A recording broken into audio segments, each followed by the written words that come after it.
And a mistaken case of judgment in this type of problem is too often this same thing that we have mentioned, the individual simply seeing himself reflected from another person. Under emotional pressure also, where the rational factors are not as active as they may be in other levels of thinking, it is particularly easy to let psychic pressure take over, and the individual forms violent attachments or antagonisms, which have no actual grounds in fact, reality, or common sense. To go further then, we have the person who is moving out from a kind of compound within himself. A compound composed of at least 40 mental, emotional factors. In addition to these, numerous other hypermental factors, going far back and deep, about which we have very little knowledge today. But suddenly out of this entire compound comes the personality to which we conveniently attach the label Joe Dokes. So we meet Joe, and Joe is just a good fellow. Joe is this kind of a fellow and that kind of a fellow. Joe is a fellow that if you treat him pretty decently, will treat you pretty decently. If you kind of agree with him most of the time, he will agree with you once in a while, which is considered liberality. Joe has got a quick temper, but he gets over it quickly. He's a bit of a worrier, but naturally rather cheerful. He likes to work, not very hard, but he will still make a living if he has to. And out of this whole situation comes this sort of general compromise personality, good old Joe, who is like a million other good old Joes. So we come along with this person, and we try to say that this part of his temperament is weak, that part of his temperament is weak, and one of these days he may meet up with some kindly lady who will try to strengthen all his weak points and weaken all his strong points. This is in order to make something really worthwhile out of poor old Joe. So life goes this way, but where are the roots of this thing? They're not in this good old Joe estimation that we have. They go very far back into the most atavistic recesses of existence. They go back to the earth and the stars and the air and all of these things. The roots of this problem are far deeper than we can ever reach. And if it's hard for us to ever understand Joe, it is harder for Joe ever to understand himself. So we come upon him and his problems, and the idea that he is simply a piece of paper with a pattern on it which we can erase and put another pattern in its place is wrong. It is not this way. Nor is it a pattern in which we can say to Joe, this particular habit of yours is doing you no good, why not cultivate one that will do you good? So he sincerely tries, and he's more miserable than he was in the first place. The pattern is so complicated that whether it is our own or someone else's, there is no direct, head-on attack which will succeed in actually varying or altering the basic temperament of the person. Now, the person can have many temperaments, but they can be divided perhaps into three general classifications. He can have a temperament that is essentially cheerful, in which good cheer will be victorious over dilemma. He has an essentially melancholy temperament, in which things will always seem a little dark or dismal to him. And optimism will be a very difficult attitude which he cannot maintain continuously. Then there will be others, a third group, which seems to be a sort of middle group, in which things that happen have very little apparent effect at all. This person can live long and learn nothing. He can go through all kinds of experiences and not become aware of any pattern in any of them. And he may be sufficiently superficial so that to him nothing becomes very good or very bad. To try to get at this, then, means a very careful estimation of our own character and a determination to approach it not head-on to a difficulty, but in the realization of this compound problem. A compound is totally altered if any of its elements be changed. And a compound is something in which you do not have to destroy the compound to change it. Any change alters the compound. And if the compound is made up of 100 elements, and you change one of these elements, the other 99 remaining the same, still the compound is changed. This is a very important point, it seems to me, in working with people. We have tried to make great big plans. We have set out patterns and procedures.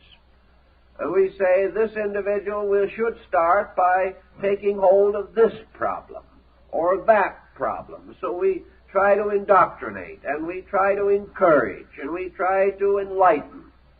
And things go on very much the same, because every person is defensive in his belief that whatever he believes is so.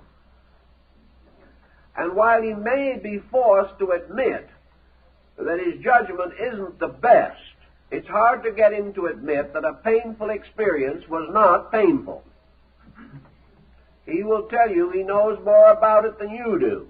It happened to him.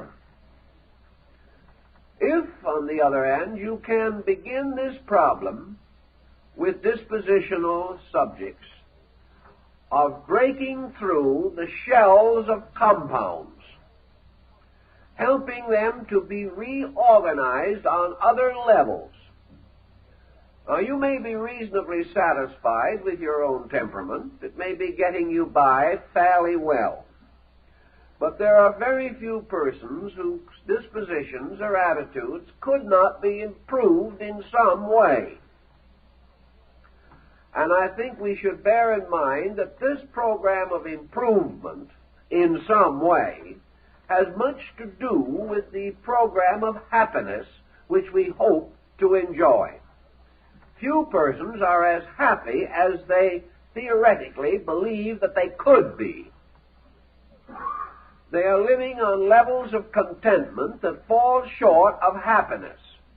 Perhaps they are living on a level of patience, an acceptance level. They are not doing what they want to do, but they're trying to be grateful that they're getting by. All such persons could certainly be happier if they went to work on the matter industriously. Also, we have a certain area of defense against certain areas of pressure. An individual who is an habitual liar, for example, has a tremendous defense. He has been called a liar so often. He has called himself that in the quietude of his own thinking so often that he builds an almost impervious capsule around the entire pattern that is causing the trouble. He will fight to the death to prevent anyone from breaking that up. Not consciously, maybe he wants to recover, but it is like a very sore place on the body. And when the physician tries to rub that sore area, we tell him not to rub too hard. And the discomfort that arises from attacking a fault at its very core is too great for most people. they begin to wince, and they don't go back to the physician again if they can help it. So it is much easier not to make this head-on rush into a difficult pattern. So if you have within yourself any character defect whatsoever, of course I realize that here we're a pretty perfect group of folks, outstanding in our attainments. But if there is a vestige, a residual atom that is not quite as it should be, why, there's always something we can do about it. Forget this entire head-on into gloom. Forget the fact that everything wrong has happened. Don't try to tell yourself all the time it was just your fault. That won't do it either. You can get so hang-dogged in the presence of yourself that you hardly want to keep on living. Forget it all for the moment and begin to think of how the chemistry itself can be changed. The nice thing about changing chemistry is the fact that it does not appear to relate directly to your major problems. If, for instance, you've been a little selfish or a little unkind or a little nagging during the years, or if you judge people a little unwisely, work not on these problems, but on the general enrichment of your life. Psychosis is almost always present in a life that is internally not rich enough. Psychic tensions and pressures and the melancholy mood come as the result of a life that is not sufficiently directive or directed toward interesting or worthwhile achievements. The individual has permitted himself to become weary, permitted himself to become lazy to progress.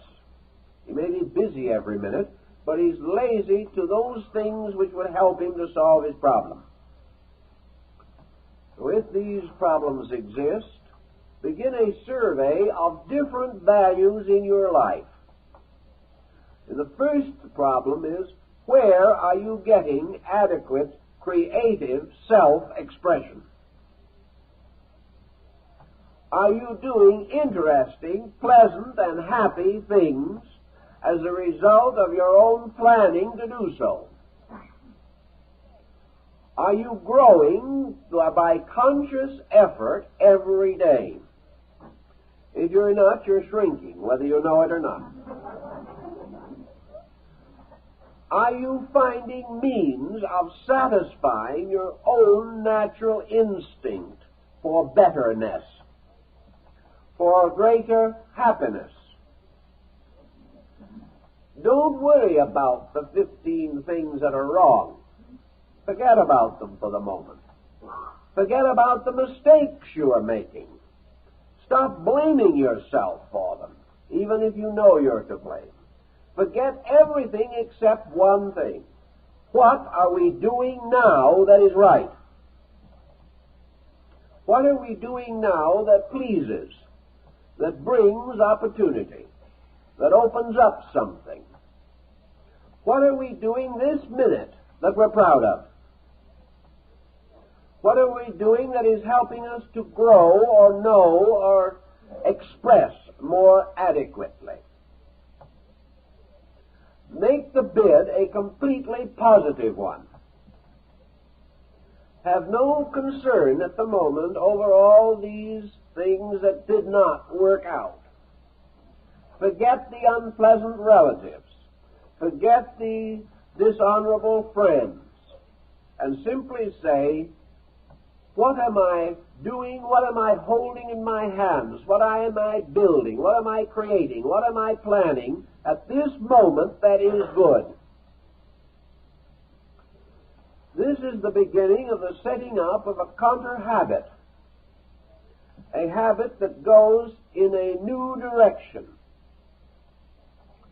And the symbol of progress or creativity, of the making of things, is very important in our own justification of life. Every person is either creating or destroying, whether he knows it or not.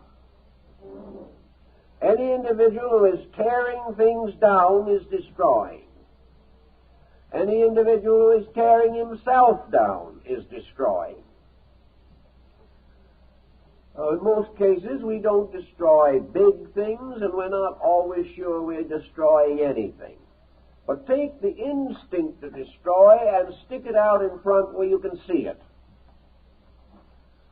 When you criticize another person, you are tearing something. You are tearing it apart. Therefore, take a piece of paper, sit down and look at yourself and tear it up. This is criticism. This is exactly what it amounts to. When you criticize a person, you are tearing up your likeness or picture of that person. Sometimes it may help to tear up the picture. It's better to tear up the picture than tear up the person. Very often, if we get rid of the feeling by an action, we don't have it anymore. We write letters telling people what we think of them. We can make a wonderful project out of it as long as we never mail the letters. And many persons have found this a very great help. They got it out of the system. But just as this relieves a certain kind of pressure, so the constructive or positive symbolism creates a new release on a positive level. To create something with the hands is a symbol of creativity. Putting a model ship together shows a tendency to integrate. Here is an interesting problem that I think many people have actually fallen into without realizing it. And that is the hobby shop and the various rather complicated things that are manufactured now for persons to assemble on their own time. 25 years ago, about all you could find to put together was an occasional jigsaw puzzle. Today you have hundreds of different model structures. And maybe we think that these belong to the world of childhood. But if they do, so do we. And our own growing up is not as real as we thought it was. But wherever, symbolically, we follow the instructions in a book or on a sheet of paper, and we carefully and orderly and neatly and as nicely as we can assemble a model aeroplane or a copy of the Mayflower or some other sailing ship of the Viking period, wherever we put these things together, paint them and finish them, and finally hang them on the mantle or put them somewhere where no one on earth will admire them anyway, yet we have done something. We have used a creative symbolism to put something together. We have developed the continuity to stay with it and do it. We have had an opportunity to use our hands, an opportunity that has become rather strange to many of us because of the efficiency and the mechanism of our modern world. So by the same device that we see in the Rorschach blot, some dismal thing, we can also become aware in the process of putting something together of the integration process in our own natures. This integration is a putting of the personality together lawfully, or according to the rules or the sketch or the outline or the instructions that are given to us. Wherever we have an instinct to build or create, we are safer than when we have an instinct to tear down. Also, the moment we take any impulse or instinct of any kind and transform it into an action, it gains tremendous vitality. Most introverts are non-active, or as they themselves say, they are busy inside. Well, you can be very busy inside and be very sick as a result. The release of expression through action has peculiar validity. It is one way of convincing ourselves. The moment we perform an action, the consequence of that action becomes known to us by a reflex of our own sensory perception. We can hope, we can think, we can believe, and it all happens inside. It does not cause a stimulation in the sensory perception gamut. But if we are determined to transform an idea into action, we go out and we do something. We decide, for instance, that we will draw a picture. So we take pencil in hand and we draw the picture. And the moment we do so, we see the picture we have drawn with our own eyes, and the image is returned again into our own subjective. Tremendous intensification of impact results from the fact that our picture comes back to us again through the outward sensory reflexes. If he gets this concept, he's going to then try and interpret his own pictures, which may and only lead him into further complications. What we are trying to imply, rather, is that just as we arrive at certain conclusions which we do not rationalize, but which cause us to get into trouble, so we can arrive at certain other conclusions which we do not rationalize, but which will get us out of trouble. And the grand pattern of these is so simple that almost anyone can recognize them. Namely, that these patterns must not offend us, that they must advance our creativity, our ingenuity. They must create interests which cause us to want to finish them, and having so accomplished, perhaps lure us on to do more of the same. As we change in many ways, or in any one of many ways, we observe that the psychic compound changes. One healthy interest may affect a complete personality complex. One new attitude, not relating directly to the problems we are suffering from, may help us to cure those problems. The development of a hobby may reintegrate a totally unbalanced life. The individual never attacks any of his vices. He simply finds something constructive and interesting, and the vices starve to death, which is the only way to get rid of them. This means that in broad formula, remedy is always an outgrowing of the ailment. And the outgrowing of a negative attitude is rather easy, because there is really no direction you can move from the bottom except up. When you get down as far as you can go, that's it. There is only one other direction. And as almost any action will represent growth when confronted with the opposite of no action, we find a wide variety of possibilities and opportunities offered to us to improve a situation.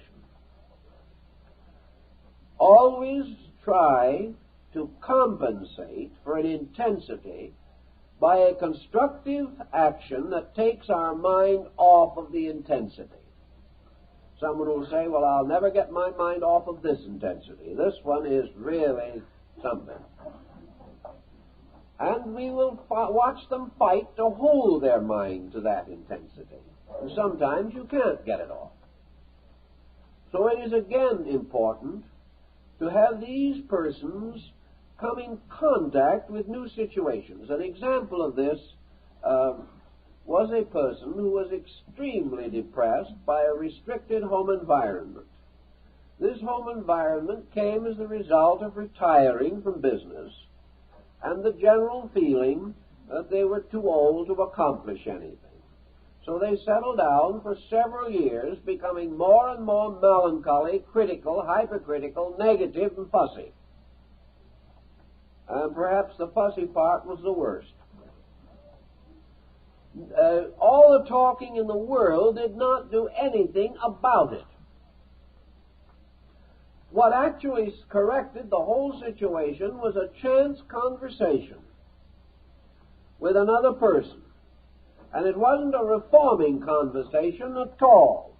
This other person said, I'm at this time trying to rent a house. I have a house for rent. I wonder if you'd be so kind as to go over for an afternoon and watch it for me, because I can't be there. This is the thing that started the change in temperament. It had nothing to do with fussiness or negation as we know it. It was simply a physical action. The individual went out and watched the house and interviewed persons who wanted to rent the house. From this experience came the sudden realization inside of this tired, fussy person that he was just bored, had nothing to do. He enjoyed that afternoon. Pretty soon he found other things that he could do of a similar nature, and in a few months he was considerably improved. He had by accident hit upon the answer, namely that he needed something to occupy his mind and time. He couldn't figure how to find it himself, so it was shown to him. And having once experimented with it, his enthusiasm increased, and he worked out a program. So this friend, wanting him to sit around and rent an apartment, attacked the foundations of a rapidly developing melancholy and broke the pattern. So all kinds of things can break these patterns. About all we have to do is expose ourselves to some kind of a program of improvement. Forget about the fact that we are friendless and begin to take an interest in something that we can do. Take an interest in some art or science. Take an interest in some charitable or sociable activity. Don't try to attack the negative area. Leave it alone and build positive activity. Now, many persons believe that they can philosophize themselves into a state of grace. I am a little doubtful of it after so long a time of watching this thing work out. I do not believe that anyone can read himself out of a neurosis. First of all, he won't, because he won't read the right books. The first book that offends his neurosis will go into the wastebasket. He's got to read a certain kind of book. It's like a psychotic watching television. He's never happy unless he's got a psychotic program tuned in. You could not sell him a travelogue for a moment. He will tell you that television programs are nothing but crime, and then he will watch nothing else. I have seen people twist the dials away from tremendously interesting programs, even while they're complaining about there not being any interesting programs, and end up with a good old murder. And at the same time complain to the neighbors and everyone else that they shouldn't have no murders on television. There is no way of answering some of these situations except that an individual trying to find solace for a frustration generally needs to break out from himself rather than go back in again. In his books, he will identify himself with the wrong character in almost every instance in fiction. Or he will begin to try to build escape and defense mechanisms based upon abstractions that he doesn't understand. He will try to run away from reality into a world of psychic